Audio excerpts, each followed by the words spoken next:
Ang kwentong ito ay hango sa totoong buhay. Nangyari ito taong 1971. Walang eksaktong lugar. Bukidnon. Si Mulong ay isang binatang anak nila Anita at Rogelio. Isang tagapangalaga ng mga kabayo sa malawak na hasyenda ng isang mayamang hasyendero. Siya'y kilala sa kanilang lugar bilang isang taong malakas, matatag at matapang. Ngunit laging may paggalang at kababaang loob.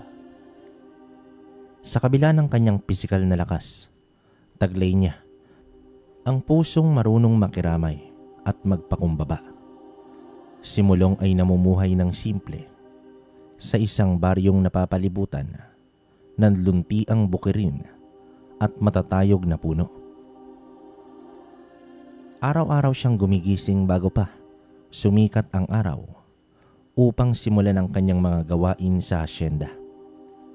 Binabati niya ang kanyang mga kabayo, nililinis ang kanilang mga kulungan at inaalagaan ang mga ito na tila ba parang isang pamilya.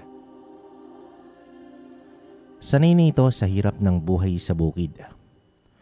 Pawis at pagod ang kapalit ng bawat araw, ngunit hindi siya nagrereklamo. Sa kanyang bakanting oras, tumutulong naman siya sa kanyang mga magulang sa maliit nilang taniman ng gulay at paminsan-minsay nag-aayos ng mga sirang gamit sa bahay. Hindi marangya ang kanyang pamumuhay. Walang mamahaling gamit, pero sapat ang lahat para sa kanya. Kapag gabi, madalas siyang nauupo sa harap ng kanilang bahay. Pinakikinggan ang mga kuliglig habang nagmumuni-muni sa ilalim ng maliwanag na buwan. Para naman kay Mulong, ang kasimplehan ng buhay ay hindi kakulangan, kundi isang biyayang puno ng kapayapaan, dangal at pagmamahal ng pamilya. Pero lingid sa kaalaman ng lahat, si Mulong ay isang antingero, tagapangalaga ng sinaunang kapangyarihan na minanapa sa lahi ng kanyang ama. Sa ilalim ng kanyang damit ay palagi nakasukbit ang mutya ng bakal. Isang maliit na itim na bato na tila simpleng palamuti lamang, ngunit may taglay na pambihirang lakas. Sa tulong ng mutyang ito, si Mulong ay nagiging higit pa sa pangkaraniwang tao. Hindi ito tinatablan ng karaniwang armas. May taglay na lakas na kayang buhatin ang mabibigat na bagay. At pakiramdam niya nararamdaman niya ang panganib bago pa ito dumating. Tanging si Rogelio, ang kanyang ama, ang nakakaalam ng lihim na ito. Matagal na rin niya itong tinaglay bago niya ipasa kay Mulong ang mutya bilang pagtalima sa isang panatang kailangan tuparin ng kanilang angkan. Sa gabing yon ay nasa kamag-anak ang ina. Kaya naman nagkaroon ng panahon si Rogelio na kausapin ang anak. Isang gabi, habang payapang kumakain ng hapunan ang mag-ama, biglang natahimik si Rogelio. Tumingin ito kay Mulong at sa unang pagkakataon, nagbukas ng matagal ng itinatagong saloobin. Anak, ang mutya ng bakal ay hindi lamang tagapagtanggol. Isa rin itong paalala na darating ang panahong ikaw ay susubukin. Hindi lang sa lakas, kundi sa puso at isip. May gerang paparating. Hindi sa espada kundi sa kalooban mo. At kapag dumating yon, kailangan mong pumili. Wika ni Rogelio habang tinititigan ang mutyang nakasukbit sa dibdib ni Mulong. Napayuko naman itong si Mulong. Alam niyang hindi biro ang dala niyang mutya. At sa gabing yon, unang beses niyang naramdaman ang bigat ng kapangyarihang kanyang pinanghahawakan. Tahimik ang paligid.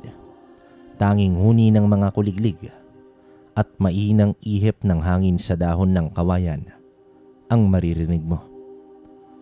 Saglit na katahimikan ang sumunod sa mga sinabi ni Rogelio. At doon muling tumingala itong simulong. Mariing nakatitig ito sa kanyang ama. Ama, hindi ko kayo bibiguin at hindi ko rin bibiguin ang ating mga ninuno. Habang buhay kong iingatan ang mutya, hindi lang bilang tagapagtanggol, kundi bilang tagapaglingkod ng ating bayan. Mahinang tono nito, ngunit buo ang kanyang tinig. Tinitigan siya ni Rogelio. May lungkot ngunit higit na pagmamalaki sa kanyang mga mata. Hinawakan niya ang balikat ng anak at tumango ito. Ang tunay na lakas ay hindi nasusukat sa tibay ng katawan, kundi sa kakayahan tumindig para sa iba. Kahit kailanman ay walang makakaalam na sakripisyong mga ginawa mo.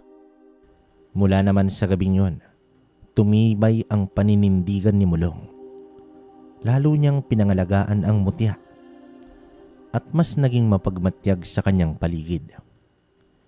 Hindi man alam ng mga tao, may isang tahimik na tagapangalaga sa kanilang hanay. Isang binatang mukhang karaniwan, ngunit taglay ang di matitinag na dangal at kapangyarihang ipinamana ng kasaysayan. Isang gabi, tahimik na nakaupo si Mulong sa lumang upuang kahoy sa kanilang balkonahe. Hindi naman siya mapakali dahil 10:00 na ng gabi. Ngunit wala pa rin ang kanyang ama. Sanay siyang gabi na ito umuuwi mula sa malalayong bahagi ng asyenda. Pero sa gabing ito, may kakaibang lamig sa hangin. Tahimik ang paligid, pero may bumabagabag sa kanyang pakiramdam. Tila ba may mga matang nakatingin mula sa dilim. Biglang kumislot ang kanyang pandama. Tumayo ito. Hawak-hawak ang mutya sa kanyang dibdib. Ilang sandali pa, may narinig siyang kaluskos mula sa kakawian. At sa liwanag ng gasera, sa may tarangkahan, nakita niyang may papalapit.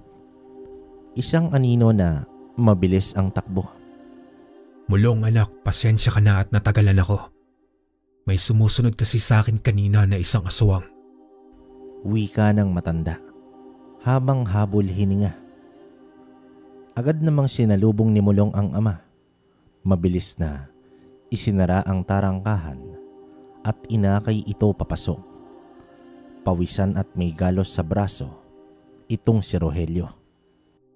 Iniligaw ko pa siya sa may masukal na bahagi ng gubat. Pero malakas yun. Hindi yung pangkaraniwang nilalang. Patuloy pa nito sa kanya.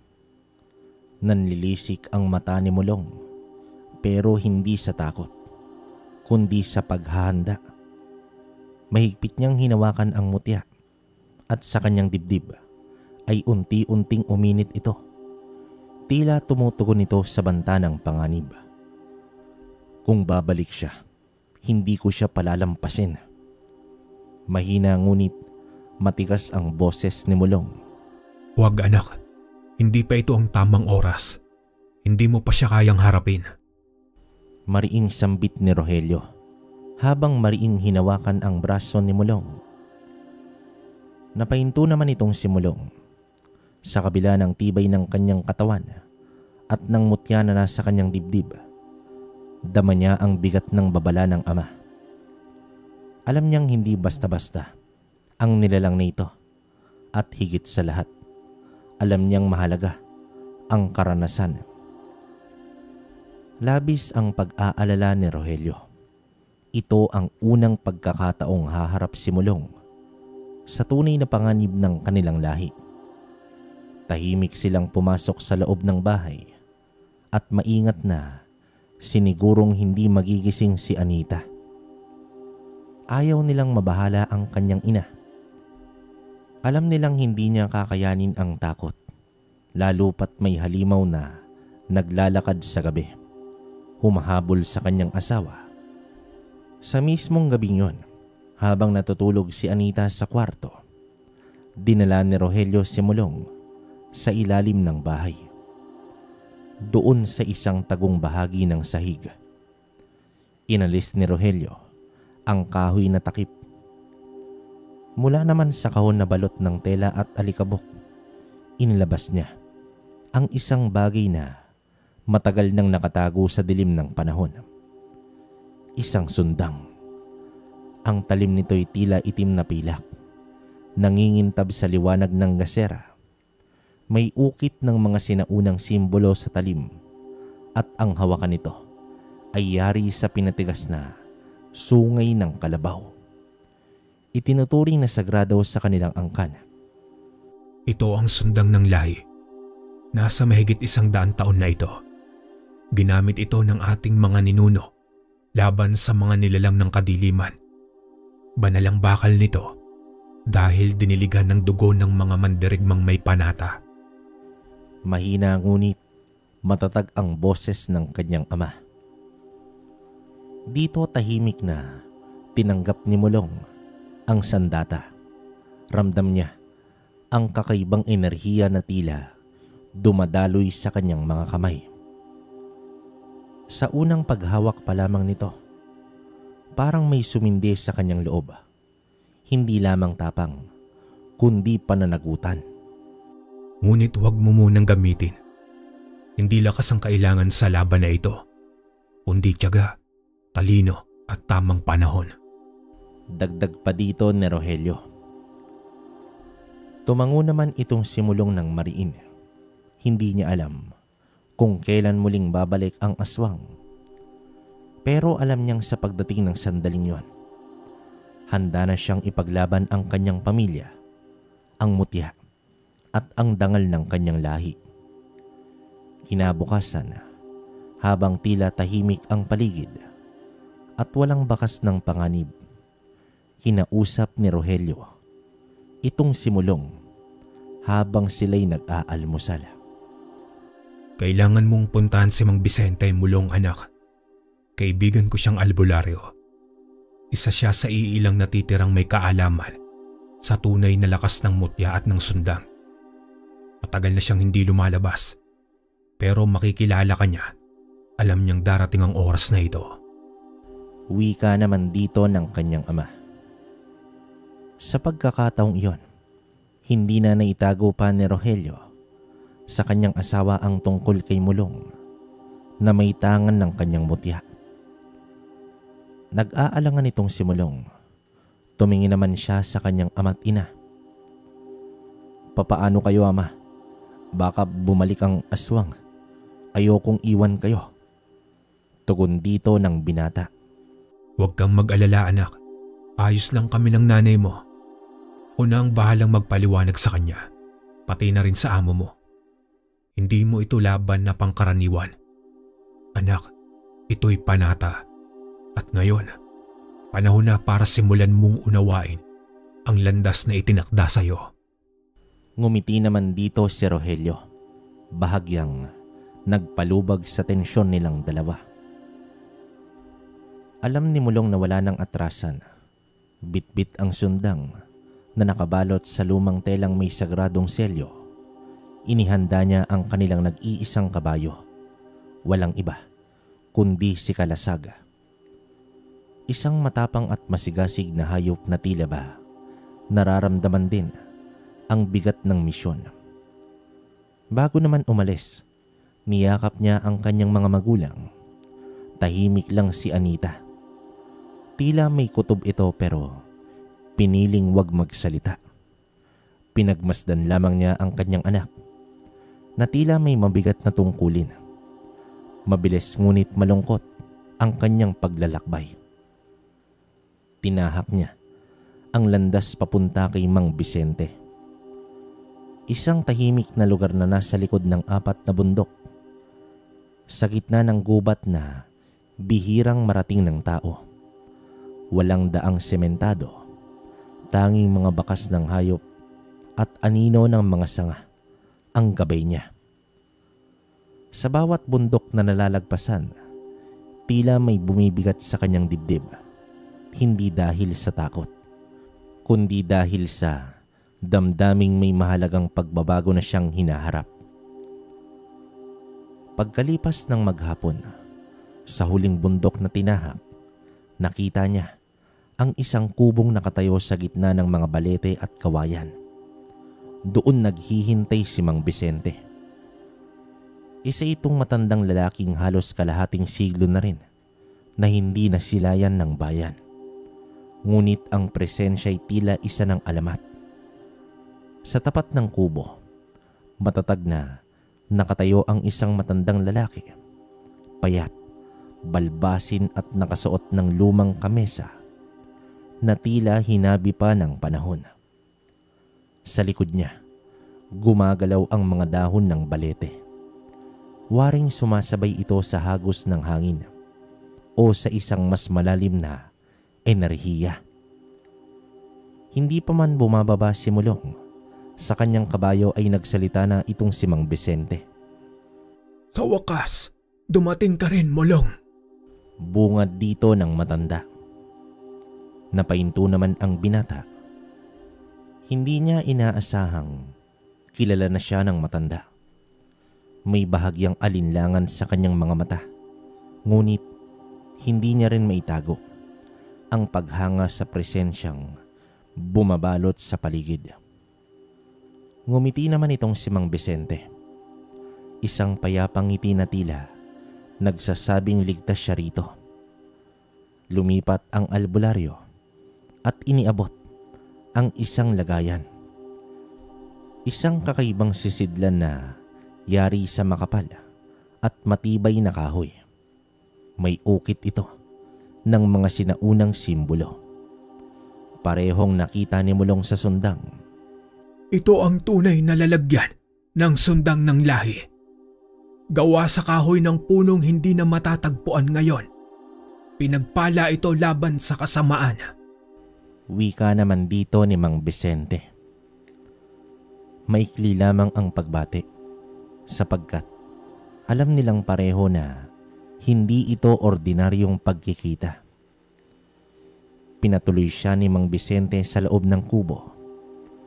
Maliit ito ngunit puno ng mga halamang gamot, lumang aklat at mga gamit na pang-ritual. Habang inihahain ang salabat, nagsimula ng magsalita itong si Mang Vicente. Ang lahi mo, Mulong, ay hindi pangkaraniwan. Mandirigma ang dugo ninyo. Hindi ng karahasan, kundi ng pagtatanggol. Ang ama mong si Rogelio, minsan nang humarap sa panganib para iligtas ang buong baryo mula sa isang nilalang na kagaya ng sinusundan niya kagabi. Ngunit ang kasaysayan ng inyong angkan ay mas malayo pa sa inaakala mo. Mahabang salaysay pa dito ng matanda. Tahimik naman itong si Mulong. Nakikinig ito ng buong puso. Sa bawat salitang binabanggit ng matanda, parang unti-unti siyang nakakapasok sa isang mundo na matagal nang nakatago sa kanyang likuran. Matapos ang mahaba ngunit makaulugang kwento ni Mang Vicente tungkol sa pinagmulan ng kanyang angkan, napalunok itong si Mulong. Ramdam niya ang bigat ng pamana sa kanyang balikat. Ngunit kasabay nito'y unti-unti ring namumulat ang kanyang kalooban sa kanyang tunay na tungkulin. Mulong, iho, hindi sapat ang lakas ng katawan para magtagumpay sa gyerang paparating. Kailangang mapalakas mo rin ang iyong diwa. Ang mutya ay hindi lang taglay na kapangyarihan. Ito ay isang buhay na konektado sa inyong ninuno. At para gisingin ito sa ganap na anyo, kailangan mong matutunan ang mga orasyon at usal ng inyong lahi. Muling wika ni Mang Vicente habang tinitingnan ang mutya ng bakal na nakasukbit sa dibdib ng binata. Mula naman sa ilalim ng isa sa mga lumang mesa, inilabas ng matanda ang isang makapal na aklat. Nakapulupot sa pulang tela, may sagradong borda. Lumang-luma na ito Ang mga pahina'y dilaw at ang mga sulat kamay ay mistulang mga alon. May anyo ito ng sinaunang baybayin at mga lihim na simbolo. Narito ang mga usal, mga salitang hindi basta binibigkas. Isa-isa silang dapat aralin, sapagkat bawat isa'y may kapangyarihan, pampalakas, pampakalma, pananggalang, at pati panawagan sa lakas ng mutya. Wika pa ni Mang Vicente. Doon nagsimula ang pagsasanay ni Mulong. Sa bawat araw, ginagabayan siya ni Mang Vicente sa pagbigkas ng mga orasyon. Sa simula ay nahihirapan siya. Nalilito ito sa bigkas at kahulugan. Ngunit unti-unting namulat ang kanyang diwa. Nararamdaman niya ang pagtibok ng mutya sa tuwing tama ang kanyang pag-usala. Parang tugon ng espiritu sa loob nito. Kapag hindi siya nag-aaral ng orasyon, pinagbubulay-bulayan niya ang kanyang tungkulin. Sa katahimikan ng gubat, sa malamig na simoy ng hangin, sa putok ng siga sa gabi, doon siya natutong makinig. Hindi lang sa kanyang sarili, kundi sa tinig ng kanyang angkan. Sa loob ng mga linggong lumipas, itong si Mulong ay hindi na lamang ang binatang tagapangalaga ng kabayo. Unti-unti na siyang nahuhubog bilang mandirigmang may pusong handang ipaglaban ang liwanag. Gamit naman ang kapangyarihan, hindi galing sa puwersa, kundi sa pananampalataya, panata at kaalaman. Mataas ang araw ng dumating si Mulong sa entrada ng kanilang baryo. Halos isang buwan siyang nanatili sa ilalim ng gabay ni Mang Vicente. Pinanday ng mga dasal, orasyon at tahimik ngunit makapangyarihang kaalaman. Sabik itong ipamalita sa kanyang ama ang lahat ng kanyang natutunan. Sa isip niya, mas magiging magaan na ang dadalhin nila. Mas handa na siya, mas malakas. Ngunit pagdating niya sa paanan ng burol, may biglang bumigat sa kanyang dibdib. Parang may humigop ng hangin sa paligid. Huminto naman ang kabayo niyang si Kalasag, ang kanilang kabayo na lagi niyang kasama at hindi na ito umabante. Nagkatahimikan. Ang hangin ay tila mabagal at malamig. Paglingon niya sa may itaas na bahagi, may iilang tao na nakatayo sa harap ng kanilang bahay. Pawang pamilyar, kapitbahay, kaibigan. Ngunit kakaiba ang anyo ng kanilang mga mata. May lungkot, may pag-iwas, may pagdadalamhati. Mabilis ang kabog ng dibdib ni Mulong. Hindi pa man siya nakakababa sa kabayo, ay dama niya na merong mali. May malaki, may masakit.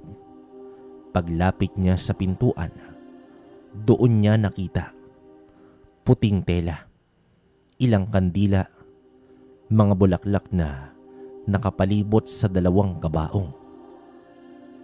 At dito na gumuho ang mundo ni Mulong. Nanlambot ang kanyang tuhod. Halos mabitawan ang lagayan ng sundang. Hindi ito makapaniwala. Parang huminto ang oras sa harap ng tanawing iyon. Naramdaman niyang may lumapit sa kanyang balikat. Isang matandang kapitbahay. Humingi ng pasensya ang matandang babae dahil hindi nila natulungan ang kanyang mga magulang. Subalit may nakita silang nilalang sa bubong ng bahay. Bago ito naglaho at natagpuan na nilang wala ng buhay sina Rogelio at Anita. Hindi na narinig ni Mulong ang mga sumunod na salita. Ang kanyang pandinig ay tila nilamon ng katahimikan ng kanyang puso. Wasak, galit at tuluyang nagising. Napapikit ang binata.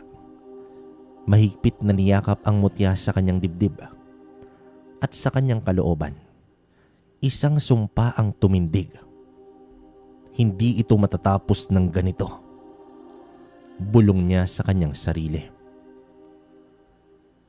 Tahimik at mabigat ang mga hakbang ni Mulong patungo sa 2 kabaong. Ang bawat hakbang niya ay parang isang taon na gumugol sa sakit. Parang ang lupa ay may bigat na kayang magbabagsak sa kanya. Habang papalapit ito, naramdaman niya ang pagkabog ng kanyang dibdib. Ang malupit na pagkahulog ng pag-asa na hinawakan niyang matagal. Ang hangin ay tila huminto sa kanyang paligid. Nang huminto naman siya sa tapat ng mga kabaong, ang kanyang mata ay nagsimulang mabasa ng luha. Hindi makapaniwala itong si Mulong. Ang mga magulang, ang 2 pinakamalagang tao sa kanyang buhay, ang nagbigay daan sa kanyang mga pangarap at pananaw sa mundo, ay nawala na. Hindi niya kayang tanggapin, ngunit naroroon ang katotohanan nakaratay sa harap niya. Hindi naman siya makapagsalita. Ang mga salitang sanay niyang marinig mula sa kanyang ama, ang mga payo at gabay ni Anita, lahat iyon ay naglaho. Ang mga paborito nilang pag-uusap, mga kwentong isinusuong nila tuwing umaga, ang init ng kanilang mga ngiti. Lahat ng iyon ay nawala. Tanging ang kanyang sariling paghagulhol ang pumuno sa buong katahimikan. Ang mga tao sa paligid, ang mga kapitbahay, ay nagmasid.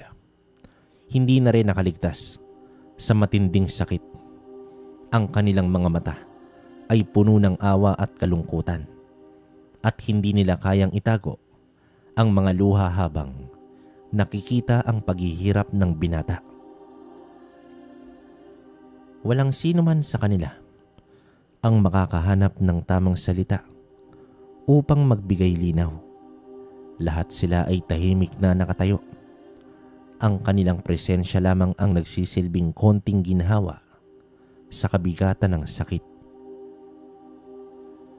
Si Mulong ay tumayo roon. Walang mga salita, walang galit. Blanko ang kanyang isipan. Tila ba ang kanyang kaluluwa ay tumigil at nakatali sa momentong iyon. Hindi niya na maramdaman ang paligid ng mga oras na iyon. Ang mundo sa paligid niya ay nagiging anino, at ang tanging bagay na umiiral sa kanya ay ang walang katapusang pagtangis. Sa mga sandaling iyon, ang mga tao sa paligid ay nagtipon upang magbigay ng tulong at mag-alay ng mga dasal. Ngunit sa kabila ng kanilang mga salita, hindi may aalis ang matinding sakit ni Mulong. Ang kanyang kaluluwa ay parang nahulog sa isang madilim na kalaliman. Ang puso nito'y naglalakad sa desyertong walang tubig. At sa oras na iyon, isang malupit na tanong ang pumasok sa kanyang isipan. Sino ang pumatay sa kanila? Ilang araw matapos ang libing, hindi na halos makausap itong si Mulong. Ang mga tao sa baryo ay nagbigay ng espasyo para sa kanya. Ngunit ang kalungkutan ay tila isang anino na walang hangganan. Ang mga gabi ay mahabang oras ng pagtangis at mga alaala. Ang mga araw na magkakasama pa sana silang tatlo. Maligaya ang mga simpleng pag-uusap, ang mga tawa ng kanyang mga magulang. Ngunit lahat ng iyon ay naglaho lang sa isang iglap. Pumunta naman siya sa libingan ng mga magulang niya. Ang araw ay tila matamlay. Ang mga ulap ay nagluluksa kasama ng kanyang naramdaman. Lumuhod ito sa umbok ng lupa na tumabon sa katawan ng kanyang ama at ina Sa tahimik ng sandaling yon, ang kanyang mga kamay ay dumakot ng lupa. Nanginginig at mahigpit niyang kinuyom. Ang pagkuyom na iyon ay parang pagtangan sa kanyang mga pangarap, sa mga pangako na hindi matutupad. Ngunit sa kabila ng lahat ng iyon, may isang pangako na sa kabila ng sakit ay patuloy niyang isinusumpa. Bibigyan ko kayo ng hustisya. Hindi ko kayo pababayaan. Hindi ko hahayaan na mangyari ito sa iba.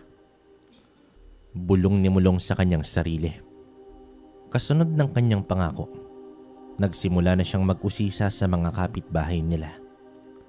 Bawat tao na kanyang kinausap, bawat kwento ng kanilang mga narinig, ay nagbukas ng mas maraming piraso ng misteryo. Nakita ng mga tao ang aswang. Isang nilalang na may itsura ng tao, ngunit may hindi matukoy na kakaibang mga mata. Ayon sa iilan, ito raw ang nagmamasid sa gabi.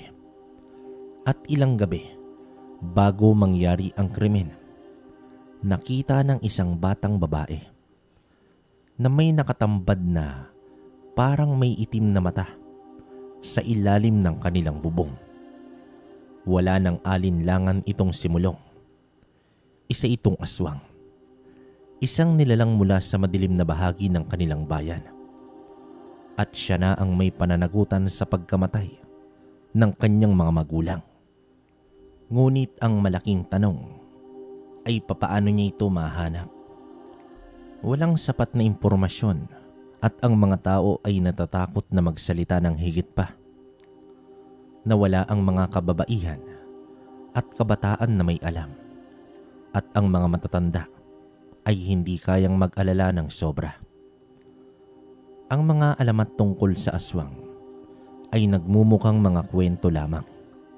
Ngunit sa kabila ng takot, si Mulong ay determinado.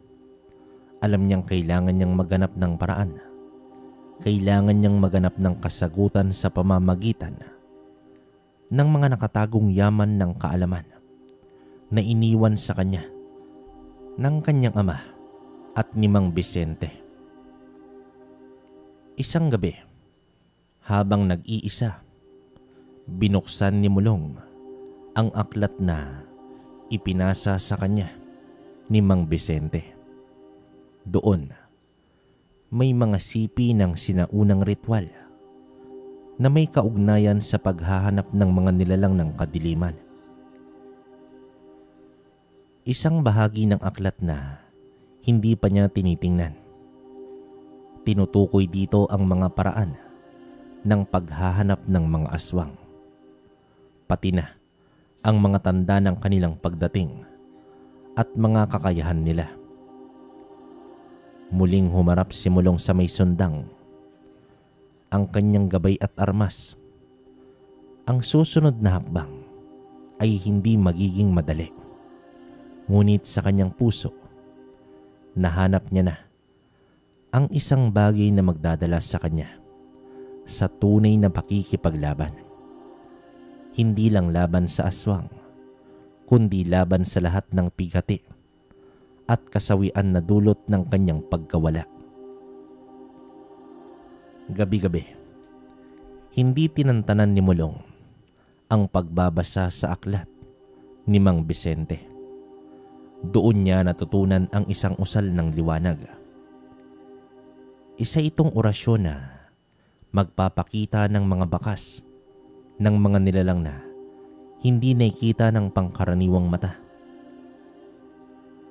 Sa gabing payapa ngunit puno ng puot sa kanyang puso, inihanda niya ang kanyang sarili. Huminga siya ng malalim, tiningnan ang paligid, at sinimulan ang pag-usal ng orasyon. Ang kanyang tinig ay dahan-dahang tumugma sa ritmo ng hangin at ang mutya ng bakal ay mainit na sumiklab sa kanyang dibdib. Sa pagpatuloy ng kanyang dasal, isang manipis na liwanag ang unti-unting kumalat sa loob ng kanilang tahanan. Isa-isang lumitaw ang mga bakas, mga marka sa sahig at pader na waring usok, bahagyang kumikislap sa ilalim ng liwanag ng mutya. Sa bawat bakas, naramdaman ni Mulong ang isang bahagi ng katotohanan. Hindi ito simpleng pag-atake. May tinahak ang nilalang, paikot, maingat, tila may sinusunod na ritual. Ngunit ang isang bagay na tumimo sa kanyang puso ay nang makita niya ang kaguluhang bakas sa may likuran ng bahay. Doon, malinaw ang senyales ng sagupaan. May mga marka ng paa, tila may pag-aagawan. Sa dingding naman, may piraso ng itim na likido. Hindi ito isang dugo, kundi parang usok na malapot na naiwan ng sugatang nilalang. Tiyak itong si Mulong na nakipaglaban ang kanyang ama. Hindi ito simpleng pagpasok. Ang aswang ay hinarang, pinigilan at tiyak na napinsala. Alam niyang hindi basta bumigay itong si Rogelio, ang dating antingero, ang mandirigmang pinagmulan niya. Sa mismong lugar kung saan siya minsang niyakap ng kanyang ama, ngayon ay iniwan ng isang halimaw ang bakas ng kanyang galit. Pinaglaban mo kami, Tay, at ngayon ako naman ang lalaban para sa inyo. Mahina niyang sabi habang pinapahid ang likidong bakas gamit ang isang panyo. Tinitigan ni Mulong ang sundang. Mula naman sa wakan nito ay tila umuukit ng init ang kapangyarihan ng kanyang lahi. Alam niya na ang susunod na hakbang. Hanapin ang sugatang nilalang. Dahil kahit gaano ito kagaling magtago, ang sugat ay mag-iiwan ng daan. At sa gabay ng mutya ng bakal, matutuntun niya ito. Alam ni Mulong na hindi pa tapos ang lahat. At sa mga natutunan niya mula sa aklat ni Mang Vicente at sa mga palatandaan ng kanilang lahi, malinaw na babalik ang mga aswang. Hindi sila titigil hanggat may natitira pang dugo sa linya ng mga antingero. At higit sa lahat, may udyok silang wakasan, ang tagapangalaga ng mutya ng bakal. Ngunit sa kabila ng kanyang galit at paghahangad ng karunungan, hindi naman nagpadaig itong si Mulong sa bugso ng damdamin. Alam niyang ang laban ay hindi panandalian. Kailangan ng tiyaga, kailangan ng talino. Gabi-gabi, nakaupo ito sa itaas ng burol. Pinakikiramdaman ng paligid. Isang dalangin, isang katahimikan, isang pakikipag-usap sa kalikasan. At sa ikalimang gabi, may nagbago. Isang malamig na hangin ang dumausdos mula naman sa gubat. Hindi ito likas, hindi karaniwan. Kasunod nito, ang isang pagaspas, tila malalaking pakpak ng ibon na hindi mo makita sa liwanag. Mabilis ito, ngunit kayang sundan ng mutya ang enerhiya nito. Nakita ni Mulong kung saan ito nagtungo. Isang bahay sa dulo ng baryo. Liblib at malayo ito sa iba. Hindi naman siya nagdalawang isip. Hawak ang sundang at ang mutya sa kanyang dibdib. Tahimik na naglakad ang binata. Ang kanyang hakbang ay walang ingay. Ang kanyang puso ay mabigat ngunit matatag. At sa paglapit niya sa bahay, doon niya ito nakita. Isa itong nilalang na nakaluhod sa bubungan. Ang mga mata nito ay pulang-pula at lumiliwanag. Ang balat nitong kulay abo ay kumikintab sa ilalim ng buwan. Tila naaamoy siya nito. Tila naghihintay rin at nagkatitigan sila. At sa unang pagkakataon, nagtagpo ang tagapagmana ng mutya at ang nilalang ng dilim. Biglang bumagsak ang aswang mula naman sa bubong nito.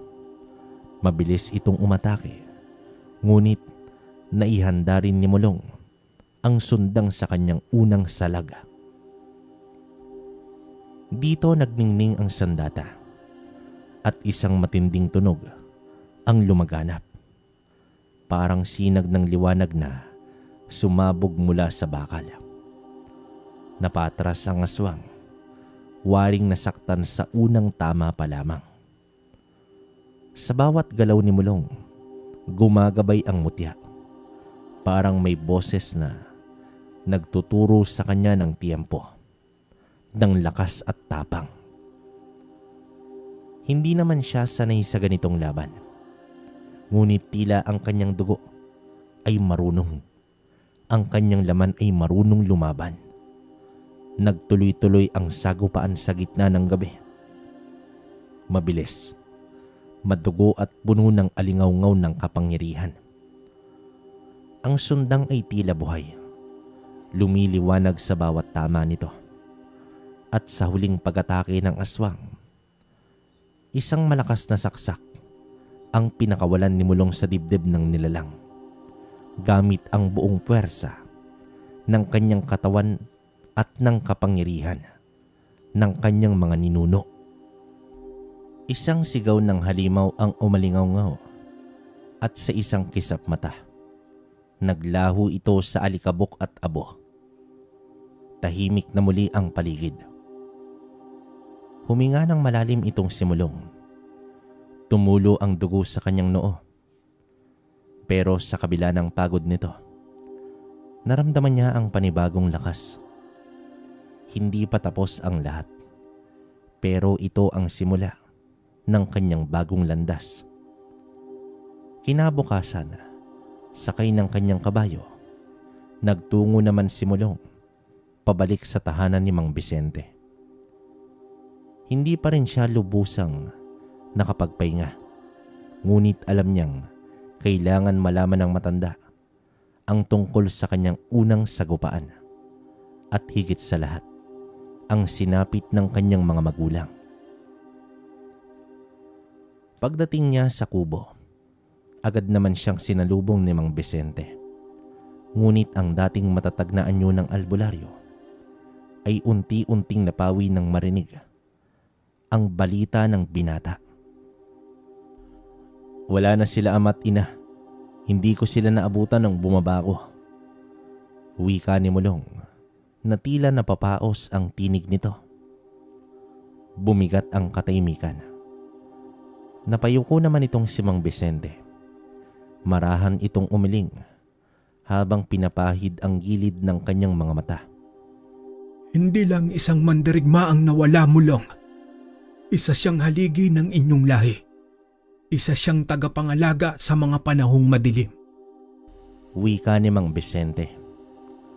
Sa katahimikan ng kubo, muli namang nagsalita ang matanda. Panahon na sigurong malaman mo ang totoo. Hindi lahat ng aswang ay pare-pareho. Ang nakaharap mo kagabi, malamang ay alagad lamang. Dahil ang tunay na banta ay si Hamil. Ano po? Hamil? Napakunot noo itong si Bulong nang tanungin ang matanda. Tumango naman itong si Mang Vicente. Sabay abot ng isang lumang pergamino mula naman sa kanyang baul. Doon ay nakaguhit ang isang nilalang na may anyong tao. Subalit ang mga mata ay tila apoy at ang kanyang mga kamay ay may hugis na parang siga. Nakasulat sa lumang baybayin ang pangalang Hamil ng lahi ng Bantugan. Si Hamil ay isang matandang aswang. Isa sa mga huling bantugan. Mga aswang na hindi lamang naninira, kundi nangongolekta ng mga mutya. Ayon sa alamat, ang kanyang lahi ay nagmula pa sa kanlurang bahagi ng Mindanao, kung saan ang hangin ay mabigat sa gabi at ang lupa ay tinatabunan ng apoy sa bawat hakbang ng kanilang mga paa. Mutya ng San Telmo ang hawak niya. Isa itong mutya ng apoy. May kakayahang magliyab ng buhay at bumura ng espiritu. Ito ang dahilan kung bakit si Rogelio ay palaging nasa panganib. At ngayong ikaw na ang tagapangalaga ng mutya ng bakal, tiyak ko, ikaw ngayon ang puntirya ni Jamil. Mahabang wika dito ng matanda. Hindi naman nakaimik itong simulong. Tiningnan niya ang sundang at marahang tinapik ang mutya sa kanyang dibdib. Alam niyang malalim ang laban na ito. Hindi na lamang ito paghihiganti para sa kanyang mga magulang. Ito ay pakikipaglaban para sa lahat ng mutyang nasa paligid niya. Anong dapat kong gawin, Mang Vicente? Tanong niya sa matanda. Magpatuloy ka sa pagsasanay, iho. Kailangan mong matutunan ang orasyon ng tagpo. Isang sinaunang usal na makakatunton sa pinanggalingan ng kapangyarihan ng isang mutya. Ngunit hindi iyon madali. Kailangan mo ng paghahanda, disiplina at tibay ng loob. Dahil ang susunod mong makakaharap ay hindi lamang halimaw kundi alamat. Sagot naman dito ni Mang Vicente. Sa sumunod na mga araw, hindi na muling bumalik si Mulong sa kanilang baryo. Nanatili siya sa ilalim ng pangangalaga ng matanda. Sa isang liblib na lugar kung saan walang makagambala sa kanilang layunin. Dito nagsimula ang mas malalim na pagsasanay ng isip at espiritu. Iho, ang orasyon ng tagpo ay hindi lang basta dasal. Isa itong susing pang-espiritual. Kapag tama ang pagkakabigkas, kaya nitong basagin ang manifestasyon ng dilim at ilantad ang lokasyon ng sino mang taglay, ang mutya mapatao man o halimaw. Ani Mang Vicente. Isang matandang aklat na yari sa balat ng hayop ang inilabas ng albularyo. Mabigat ito at tila nababalot ng alikabok at sinaunang enerhiya. Nakalimbag sa loob nito ang salitang baybayin at mga simbolo na hindi kayang basahin ng pangkaraniwang mata. Ngunit sa sandaling hinawakan, ito ng binata, nagliwanag naman ang mutya sa kanyang dibdib at unti-unting nauunawaan ang mga nilalaman ng aklat. Tila may boses sa kanyang isipan na nagsimulang bumigkas para naman sa kanya. Sinimulan niya ang unang bahagi ng pagsasanay, ang paglalakbay ng diwa.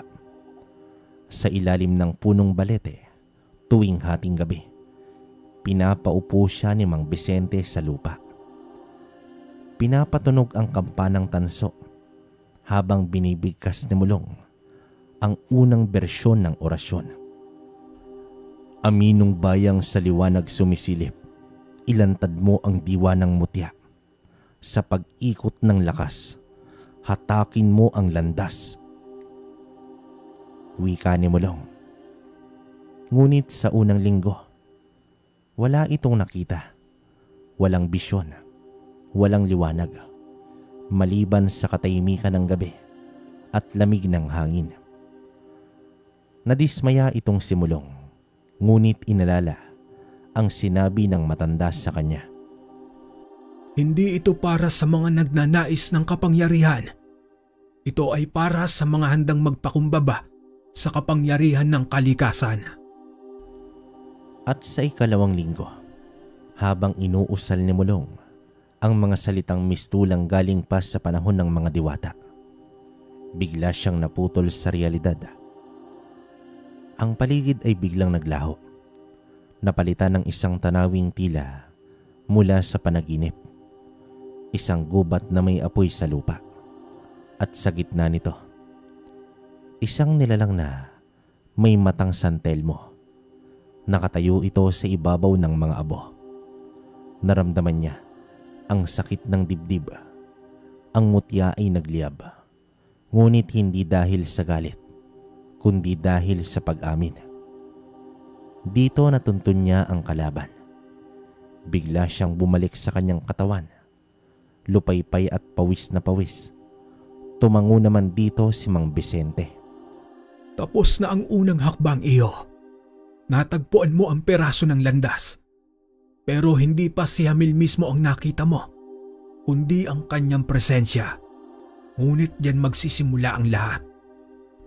Sa mga sumunod pang araw, isinunod niya na ang pagsasanay sa ikalawang bahagi, ang pagtuntun ng bakas sa loob ng 4 na elemento: lupa, hangin, apoy at tubig. Lahat ito'y kailangan mapag-aralan ni Mulong upang matiyak na sa oras ng pagkaharap, kaya niyang gamitin ang orasyon, hindi lang para matuntun, kundi para pigilan, guluhin o wasakin ang koneksyon ni Hamil sa kanyang mutya. Sa elemento ng lupa, sa paanan ng bundok, pinaupo si Mulong sa gitna ng lupaing hindi pa nararating ng tao. Luntian, mabangis at malapit sa puso ng kalikasan. Ipinabaon sa kanya ang mutya ng bakal sa ilalim ng lupa habang inuusal ang orasyon. Sa katahimikan ay sinanay siya ni Mang Vicente na madama ang ugat ng mundo, ang pintig ng mga nilalang sa ilalim ng lupa, mga insekto, hayop at nilalang ng anino. Kung nariyan ang lakas, ipaparamdam ito ng lupa. At sa ika-4 na araw, naramdaman ni Mulong ang banayad na paggalaw sa ilalim ng kanyang katawan. Isang bakas ng nilalang na minsang dumaan. Sa elemento ng hangin, sa tuktok ng burol, sa ilalim ng mga ulap, hinayaan ni Mang Vicente na ilantad si Mulong sa bugso ng hanging gabi. Dito itinuro sa kanya kung paanong nakikibahagi ang hangin sa kwento ng bawat nilalang. Dala nito ang amoy, ang ingay at ang damdamin. Tinuruan siyang makinig, hindi gamit ang tenga, kundi ang balat at hininga. Sa gitna ng katahimikan, maririnig ang ihip na may dalang pangalan at isang gabi sa pag-uusal ng orasyon. Sumiko ang hininga ng kalaban, isang kilig sa likod ng hangin, isang bulong ng panganib. Tugon dito ni Mulong sa elemento ng apoy, sa isang kuweba kung saan may sagradong apoy na hindi nauupos. Dinala siya ni Mang Vicente sa harap ng apoy. Doon niya pinailalim si Mulong sa pagsubok ng tiwala. Ang apoy ay hindi sinusupil. Isa itong salamin ng ating damdamin. Wika ng matanda. Pinatayo siya sa bilog ng apoy habang inaawit ang orasyon. Isa-isang lumitaw ang mga anyo ng mga kalaban. Ang mga matang pulang bumalot sa gabi. Ngunit hindi naman siya natinag. Sa halip na gutay-gutayin siya ng takot, sinindihan niya ang sarili ng tapang. Nang makontrol niya ang init ng apoy gamit ang mutya, isang sinag ng liwanag ang lumabas naman sa sundang. At sa elemento ng tubig, sa tabing ilog, doon sinanay si Mulong na makinig sa agos ng alaala.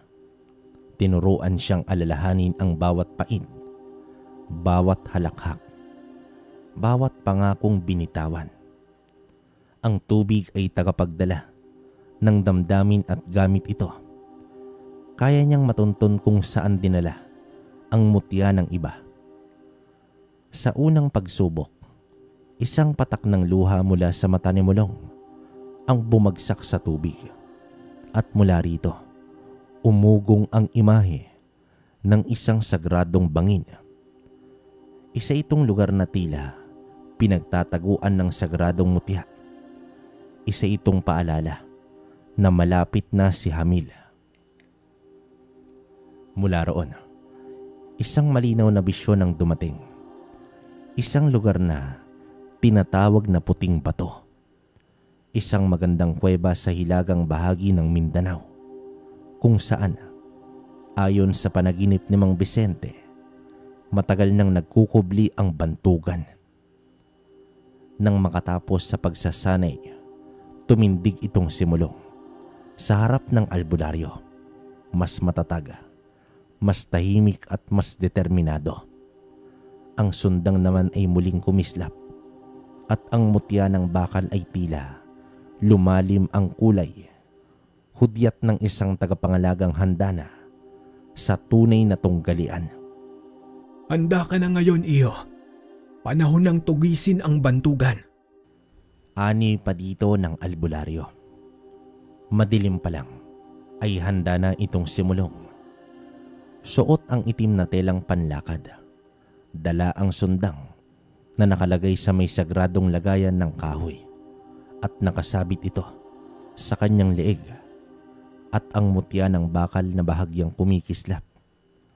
Sa pagsikat ng araw, nagpaalam na siya kay Mang Vicente. Huwag mong hayaang kainin ka ng galit, Mulong. Sa pagtatapos ng paglalakbay, hindi lakas ang huhusga sa'yo, kundi ang laman ng puso mo. Huling bilin dito ng matanda. Nilakbay ni Mulong ang silangan. Tinatahak ang masukal na kagubatan. Ang mga batis na nililingid ng halimuyak ng sinaunang panahon. Sa bawat hakbang, tinutuntun niya ang landas gamit ang orasyon ng tagpo. Ipinapadama sa kanya ng mutya ang mga senyales ng mga ugat ng punong natayuan, mga ibong hindi umaawit, at ang kakaibang lamig sa hangin. Sa unang gabi, nilapitan siya ng isang nilalang, isang engkanto sa anyo ng matandang babae. Pinagmamasdan siya nito habang nagpapahinga sa ilalim ng puno ng mulabe. Nagbigay pahiwatig ang engkanto na malapit na ito sa kuweba. Ngunit tahimik lang si Mulong. Tanging ang mutya sa kanyang dibdib ang sumagot. Nagliwanag ito ng malamig ngunit matatag. Tila panata. Pagkaraan ng 3 araw ay tuloy-tuloy na lakad sa bundok at lambak. Narating ni Mulong ang isang lugar na balot ng ulap at puting hamog. Sa gitna nito, isang malawak na bato ang bumungad sa kanya. Hindi ito pangkaraniwang bato.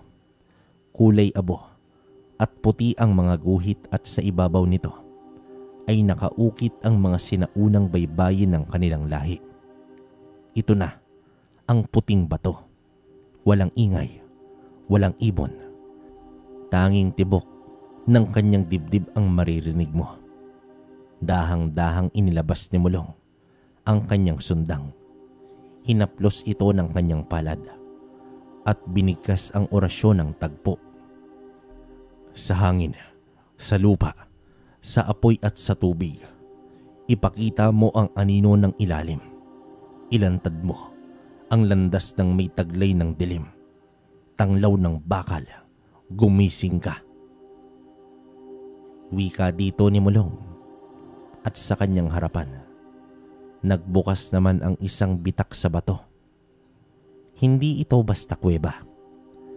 Ito ay isang tagong daan na tila gumising sa tawag ng kanyang mutya. Mula roon, narinig ni Mulong ang isang ugong, tila boses ito ng nilalang, mababa at puno ng bangis. Sa loob ng bitak, isang asul na apoy ang kumikislap at sa dulo ng lagusan, naghihintay ang anino ni Hamil, ang aswang na tagapagdala ng mutya ng San Telmo. Sa pagbukas ng lagusan sa puting bato, bumungad naman kay Mulong ang 100 tila sinadyang ilihim sa loob ng panahon. Mabato ang daan, malamig ang simoy ng hangin, at ang mga dingding ay may ukit ng mga nilalang at orasyon ng sinaunang panahon. Maya-maya pa, ang kanyang mutya ay bahagyang kumikislap. Hudyat ito na nasa sagradong lugar siya. Ang kuweba ng puting bato ay may 3 silid. Bawat isa ay may pagsubok na kailangan lampasan upang maabot ang puso ng kuweba kung saan naghihintay si Hamil. Sa unang silid, ang silid ng anino ng nakaraan. Sa pagpasok, nakatayo naman si Mulong sa gitna ng isang malamlam na ilaw. Ang paligid ay madilim. Biglang lumitaw ang mga anyo ng kanyang ama at ina. Ngunit hindi ito sa masayang anyo, kundi sa huling sandali ng kanilang buhay. Narinig niya ang sigaw, ang habol ng hininga, at ang tunog ng sundang na bumangga sa isang matinding kalaban. Isa itong pagsubok ng damdamin.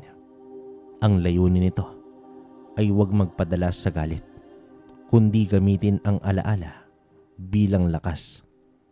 Tumigil naman itong si Mulong. Inusal ang orasyon ng katahimikan. Lakasan ang puso, tibayan ang loob. Anino ka lang, hindi ka na makakagapi. Wika ng binata. At ang mga anino ay nagsimulang maglaho. Sa ikalawang silid, ang silid na sariling salamin. Dito sinalubong si Mulong ng isang salamin na gawa sa usok. Sa kanyang pagsilip, hindi niya nakita ang sarili, kundi isang anyo ng aswang. Siya mismo bilang isang nilalang ng dilim, at may boses na nagsalita. Kung babasagin niya ang salamin, susuko ito sa galit. Kung iiwan niya ito, aatras ito sa laban. Pero pinili ni Mulong ang gitna.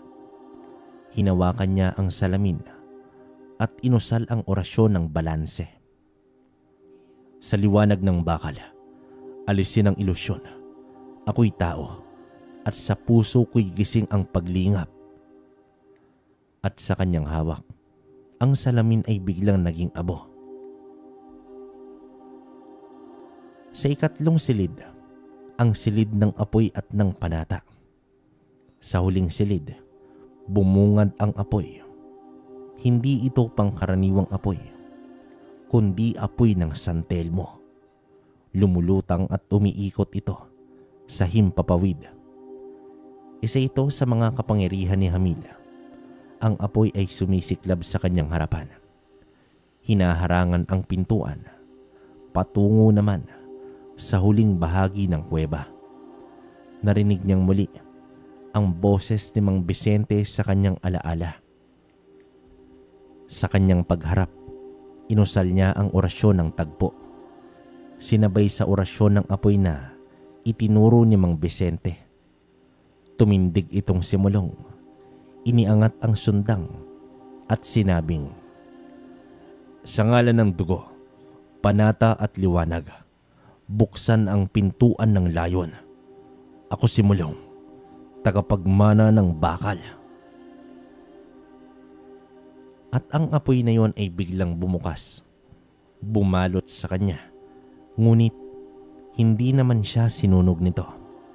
Sa halip, sinag ang gumuhit sa kanyang balat.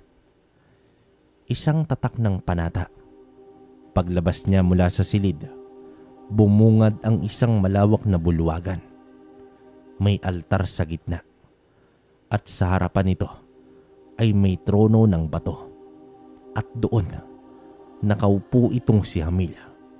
Maputla, may pulang mata, at nakangiting tila matagal na siyang hinihintay. Kaya pala nangangamoy kalawang. Tagapagdala ka pala ng bakal. Handa ka na ba, Mulong? Wika dito ni Hamil.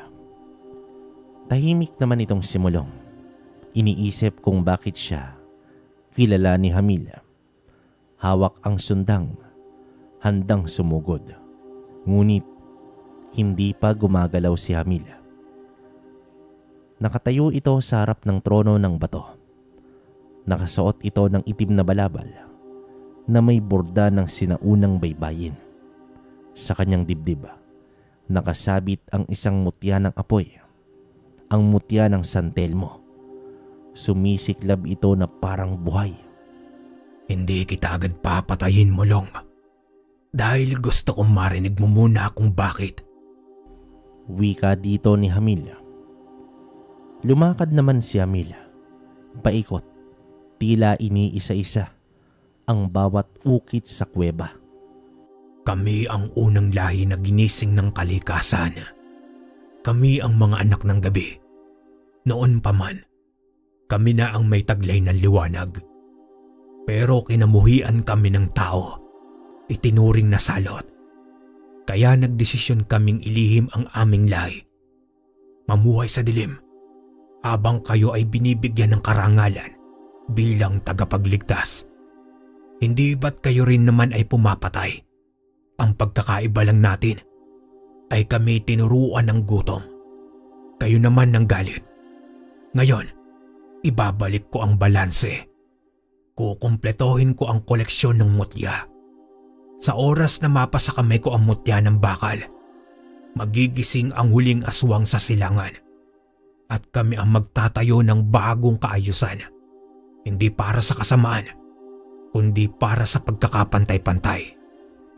Wika ni Hamil at nilingon niya itong simulong.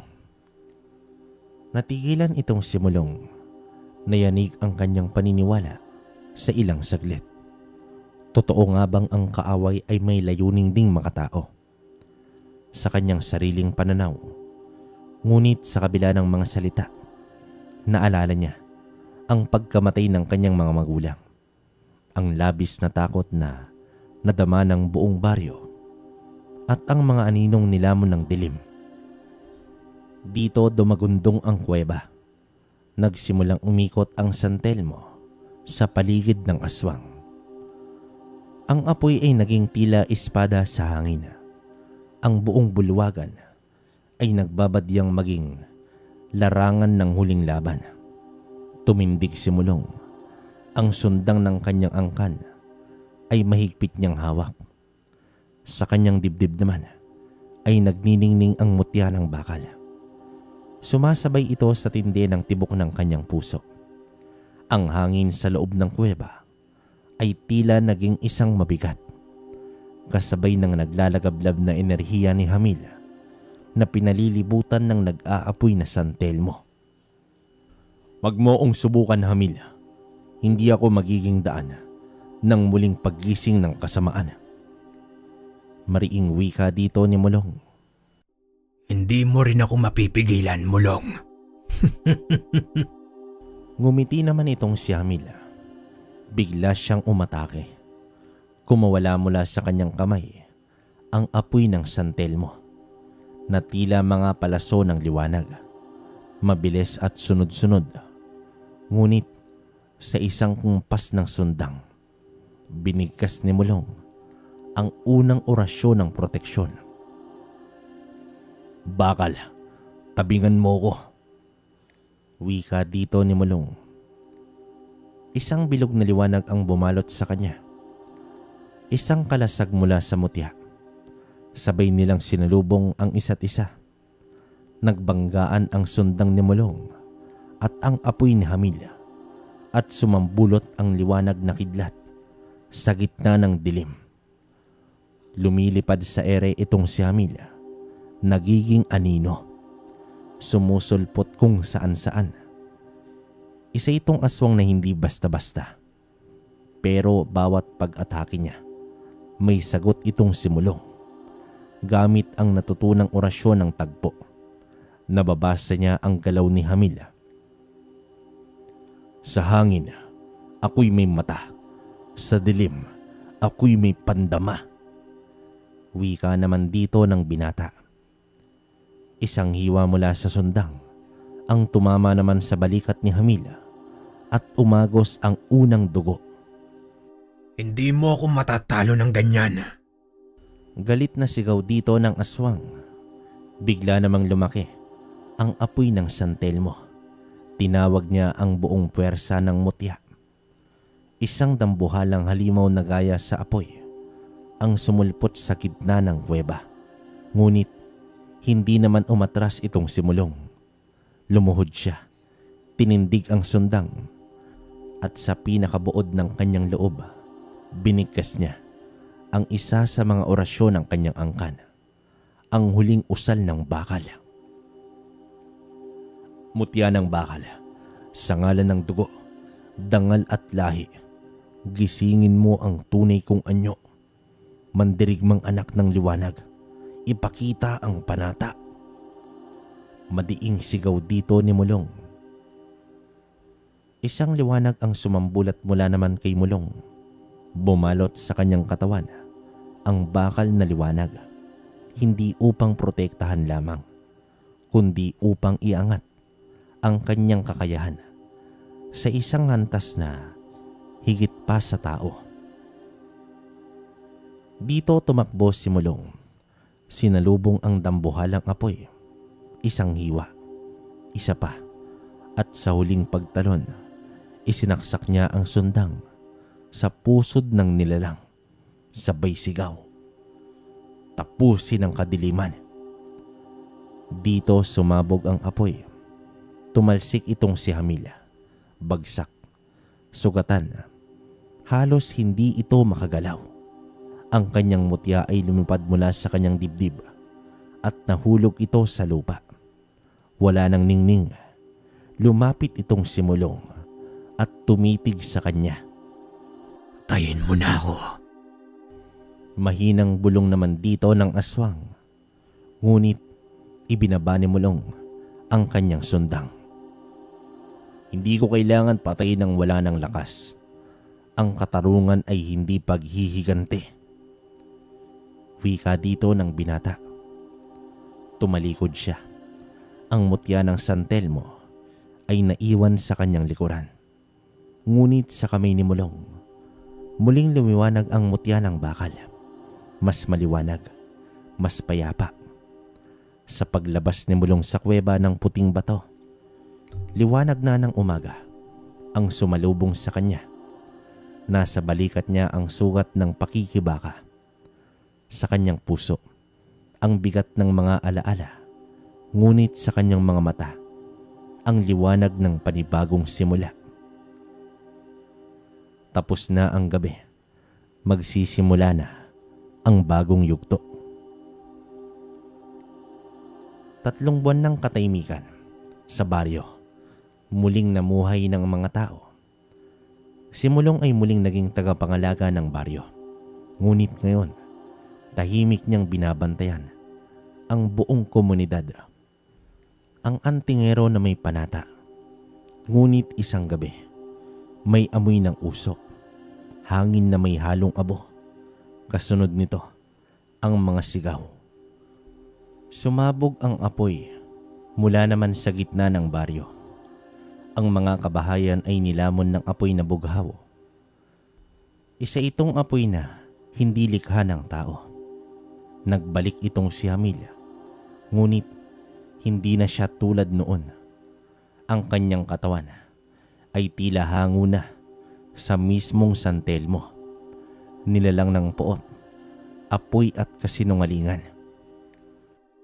Sinabi ko sa'yo, Mulong, hindi pa ito tapos.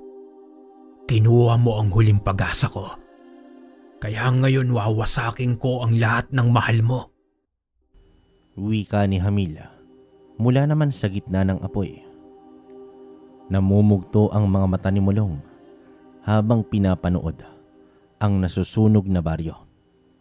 Ang iilang bata ay natabunan ng nasirang bubong.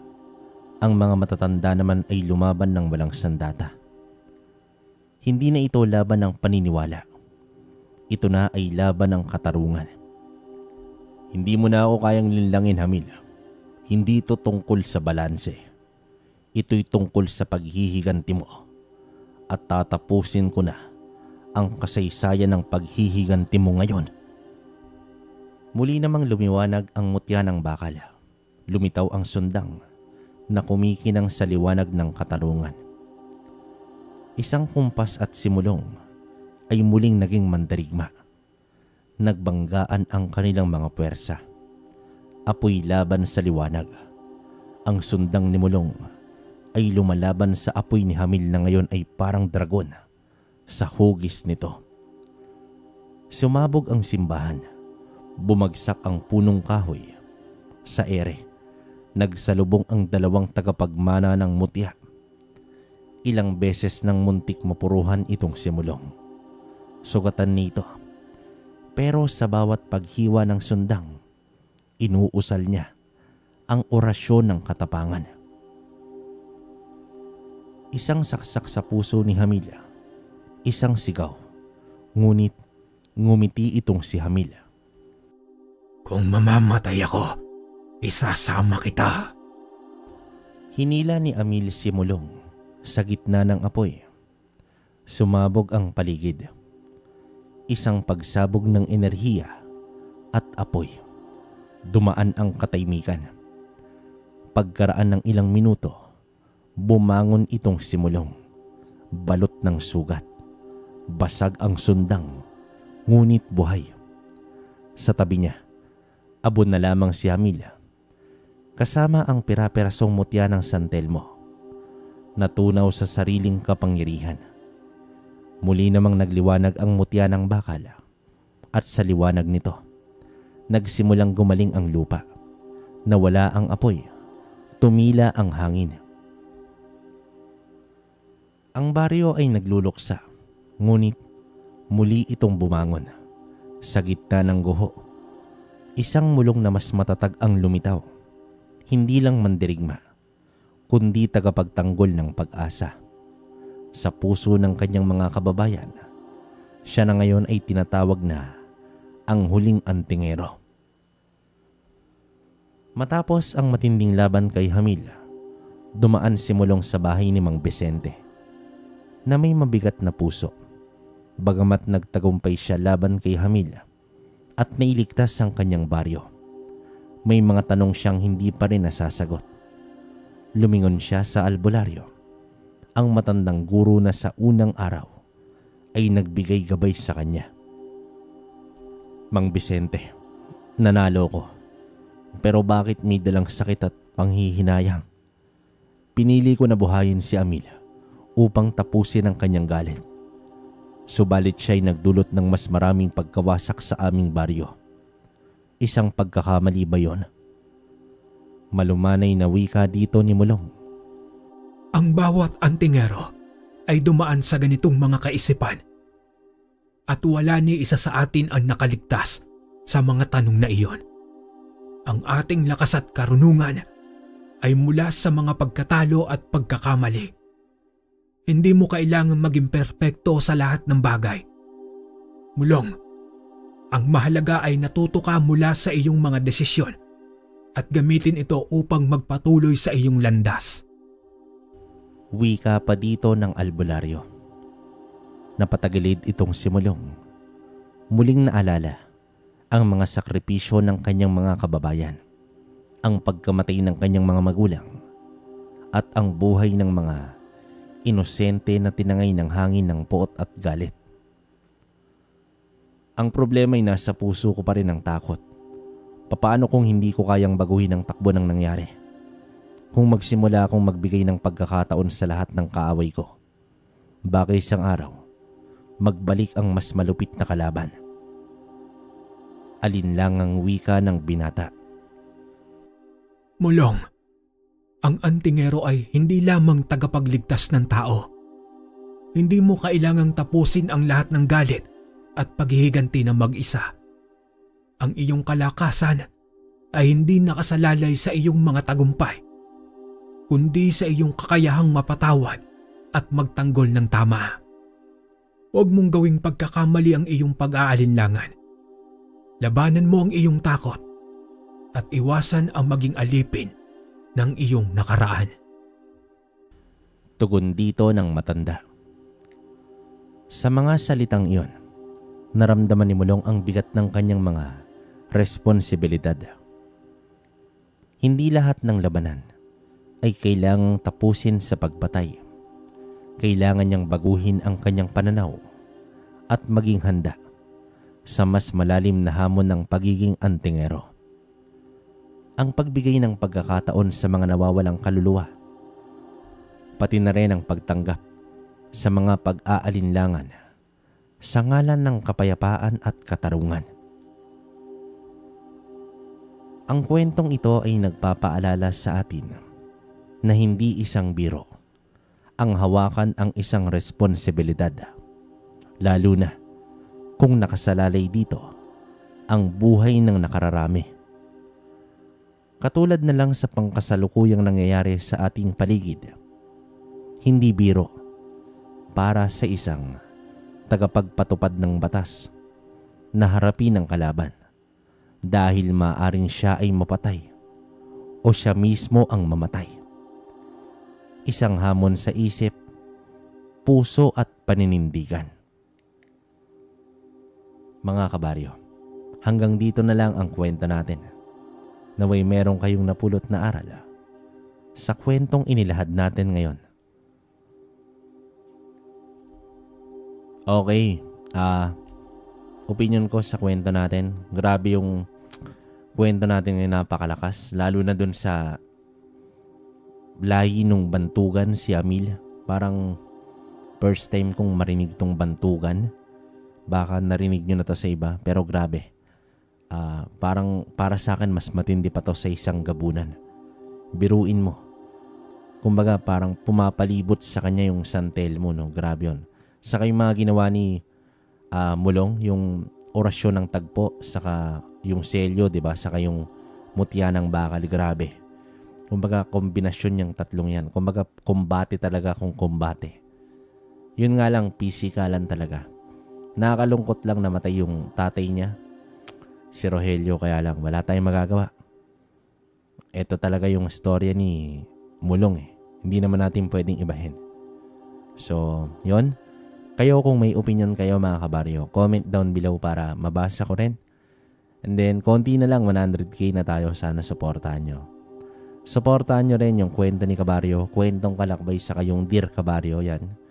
Pahintay lang ng mga upload natin dyan at yung shoutout natin, pahintay lang din. Medyo busy tayo talaga. And then yung mga gusto ng gamit, pwede nyo akong irekta sa Kwentong Baryo Official. Yan. May kita nyo sa Facebook page yan. Tapos pahintay lang din ng mga pending na gamit, darating na lahat yon. So, paano? Hanggang dito na lang muna. Hanggang sa susunod na kwento. Maraming salamat.